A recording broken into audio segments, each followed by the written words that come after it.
Poursuivons. 1$ américain. Les États-Unis étant une colonie britannique jusqu'en 1776. Sur la face, on voit George Washington, le premier président des États-Unis d'Amérique, franc-maçon et un des pères fondateurs. Sur le dos du billet, nous voyons une pyramide avec un œil. Beaucoup reconnaissent cette image qui a été décrite comme un symbole d'une société secrète qui voudrait dominer le monde. Mais peu savent que ceci est nommé le delta lumineux, un symbole maçonnique. Et très peu de gens savent qu'en plus c'est le sceau officiel des États-Unis d'Amérique depuis 1782. Et oui, l'aigle que vous voyez sur le billet est la face du sceau, et la pyramide est le dos du sceau officiel des États-Unis d'Amérique, fondé par des francs-maçons, George Washington, Benjamin Franklin et j'en passe.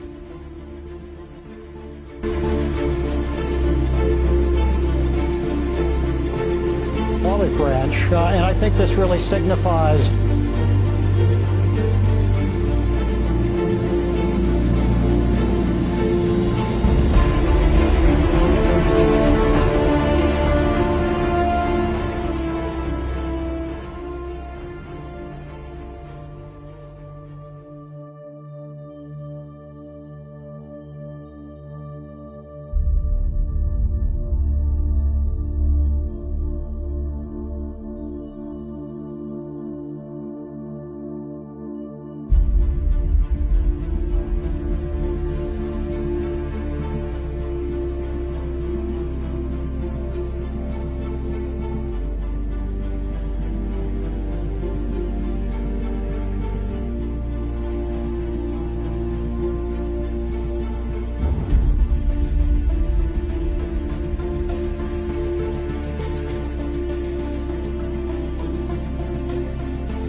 Il y a des siècles, bien avant les soi-disant révolutions, les soi-disant changements de système de gouvernance et les prétendues démocraties, les familles régnantes d'Europe se sont rapprochées et se sont unies par des mariages consécutifs entre eux et se sont finalement unis autour de l'Empire britannique.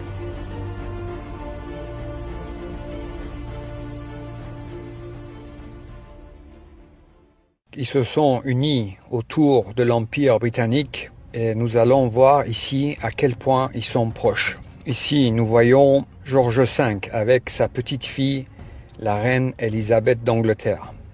Donc ce George V avait une sœur qui s'appelait Maud, qui a eu un fils qui était le roi de Norvège, Olaf V. Et Olaf V a eu un fils, Harald V, l'actuel roi de Norvège, cousin de la reine Élisabeth d'Angleterre. Nous voyons à nouveau George V. George V avait un oncle qui s'appelait le prince Arthur, qui a eu une fille qui s'appelait Margaret. Et Margaret a eu une fille qui s'appelait Ingrid de Suède. Et Ingrid a eu une fille, Margaret II, l'actuelle reine du Danemark, cousine de la reine Élisabeth. Ce même Margaret, la cousine de George V, était aussi la mère de Gustave Adolphe, qui a eu Charles XVI Gustave, l'actuel roi de Suède, cousin de la reine Élisabeth. George V avait aussi une tante qui s'appelait la princesse Béatrice. Celle-ci a eu une fille qui s'appelait Victoria Eugénie, qui a eu un fils, Juan de Bourbon, qui était le père de Juan Carlos, le roi d'Espagne, et actuellement Felipe, qui est le roi d'Espagne. Et comme nous avons vu tout au début, George V avait un cousin germain, le tsar de la Russie. Leur mère était sœur. Alexandra de Danemark était la mère de George V, et sa sœur Maria était la mère de Nicolas II, le tsar de la Russie. Ici nous voyons Maria, son fils Nicolas II et les 5 enfants de Nicolas II. Et George V a eu plusieurs fils. Il a eu le père de la reine Elisabeth, George VI, mais il avait aussi un fils qui s'appelait George de Kent. Ce dernier a eu un fils qui s'appelle Prince Édouard de Kent. Et nous allons voir qui est Édouard de Kent.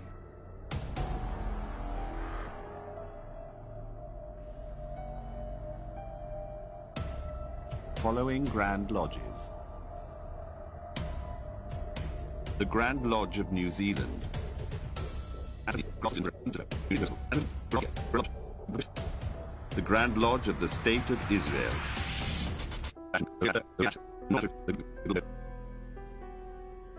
The Grand Lodge Alpina of Switzerland.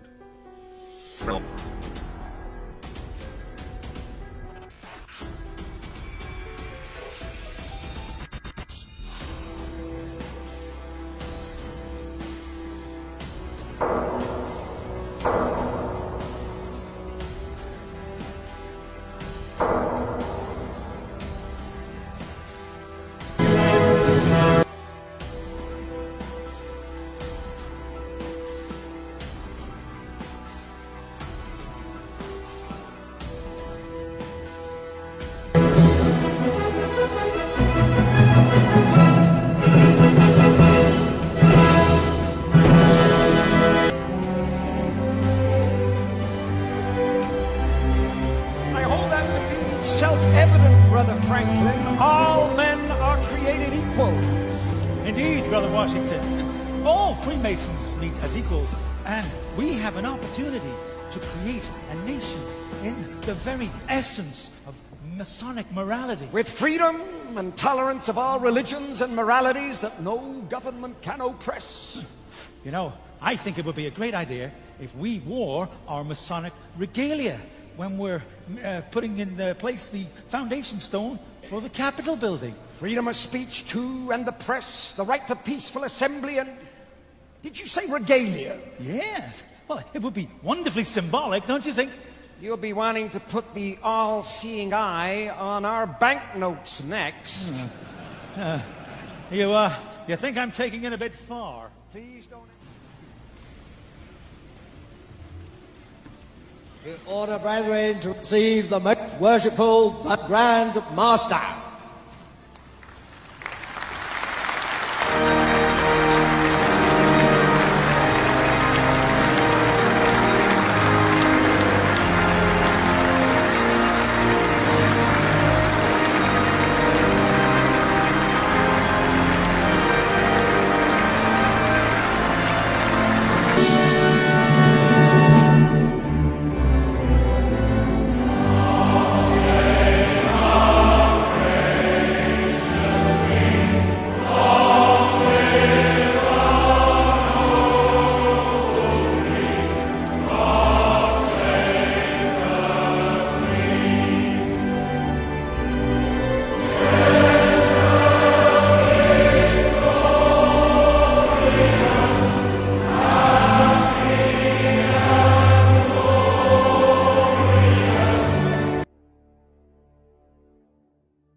Il y a des siècles, bien avant les soi-disant révolutions, les soi-disant changements de système de gouvernance et les prétendues démocraties, les familles régnantes d'Europe se sont rapprochées et se sont unies par des mariages consécutifs entre eux et se sont finalement unies autour de l'Empire britannique. Ces familles ont compris qu'afin de ne pas perdre leur pouvoir, ils devaient s'unir et de manœuvrer subtilement auprès des peuples, leurs sujets. Face au peuple, ils devaient être une seule force, un seul groupe dans le monde entier. Ils ont compris que pour régner continuellement, ils devaient manipuler les gens, ils devaient former et utiliser diverses et multiples formes de gouvernement, d'États, de partis opposés, de dirigeants, bref, des fusibles remplaçables qui sauteraient à leur place et qui changeraient au gré des périodes et besoins. Et ils l'ont fait. Ils ont compris qu'ils devaient manipuler non seulement la majorité, mais aussi une minorité plus proche qu'ils avaient besoin de persuader et conquérir, qui serait plus ou moins au courant de cette vérité, des secrets, leurs gens. Et ils ont alors mis en place cette fraude de franc-maçonnerie. Des gens qui se penseront frères et chevaliers, qui penseront à travers leur activité quotidienne œuvrer pour le bien. Ils ont compris que pour réussir et arriver à leur fin, ils devaient procéder d'une manière méthodique, mathématique, scientifique, face aux masses et rester extrêmement bons et crédibles face à leur minorité. Pour les peuples, les masses, la fraude des États, les votations, la démocratie, les dictatures, les guerres, les coups d'État, les révolutions, etc., etc. Pour leurs gens, les francs-maçons, l'illusion d'une démarche vers un monde meilleur et équitable pour tous et de la bienfaisance et l'humanisme en surdose. Associations et fondations à volonté, faire de la bienfaisance à grande échelle et jamais leurs gens ne questionneront des bienfaiteurs soi-disant désintéressés.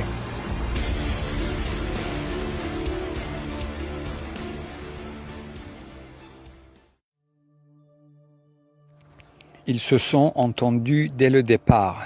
Principe premier. Tout sera sous leur contrôle, tout. Personne n'aura le contrôle de l'argent dans le monde sauf eux. Zéro exception. Contrôle absolu.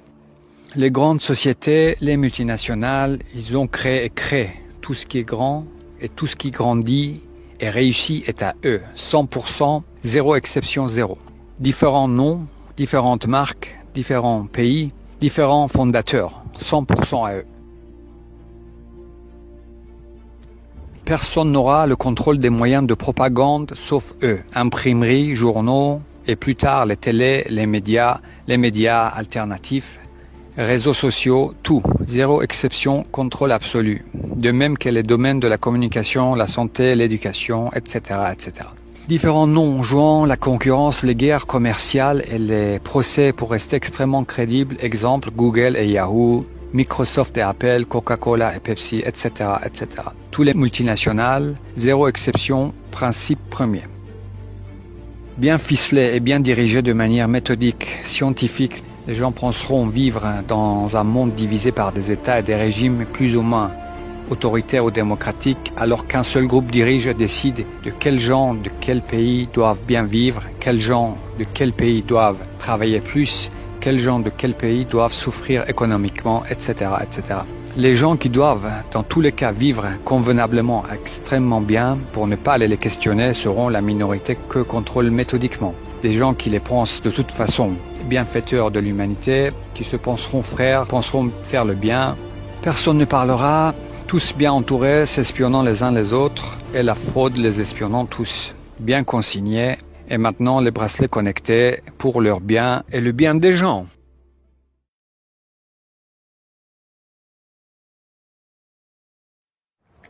La politique dans le monde, c'est eux, à 100%. C'est un des principes premiers. Les partis opposés, les partis extrêmes qui s'insultent les uns les autres, les nouveaux partis selon les tendances, les parlements, les parlementaires, depuis des siècles déjà. Ceux qui trompent les gens sur ce qu'est vraiment la franc-maçonnerie, c'est eux, historiens, écrivains, journalistes, cinéastes, blogueurs, youtubeurs, plus ou moins connus, simples francs-maçons agissant pour la plupart innocemment, étant persuadés de protéger les bienfaiteurs de l'humanité. Ceux qui connaissent ces secrets n'ont aucune raison de vouloir les divulguer. Ils ont au minimum une vie décente, ils vont pas les laisser leurs gens dans le malheur, sinon ils questionneraient les choses. Donc ils ont une vie qui va d'au minimum décente à extrêmement réussie, affaires, médias, politique, showbiz, art, sciences, etc., etc. Et comme ils les pensent bienfaiteurs, désintéressés, œuvrant pour le bien commun de tous, ils les protègent et participent et laissent faire. Le caritatif, ou comment créer des fidèles, construire une base et fidéliser autour. Frontalement, ce n'était pas possible. Alors, ils ont imaginé comment s'assurer le soutien et la fidélité d'une minorité autrement que par l'argent seul. Et ils sont arrivés à ça. À travers leurs tâches quotidiennes, ceux qui feront le bien tous les jours dans des structures mises en place par eux les penseront bons, des bienfaiteurs désintéressés. Ceux qui les verront installer l'eau et l'électricité dans des villages en Afrique les penseront bons. Ceux qui les verront moderniser des hôpitaux dans le tiers-monde les penseront bons. Ceux qui les verront aider dans des villages en Afrique les penseront bon. Et surtout, ne pas oublier de bien installer le Wi-Fi partout.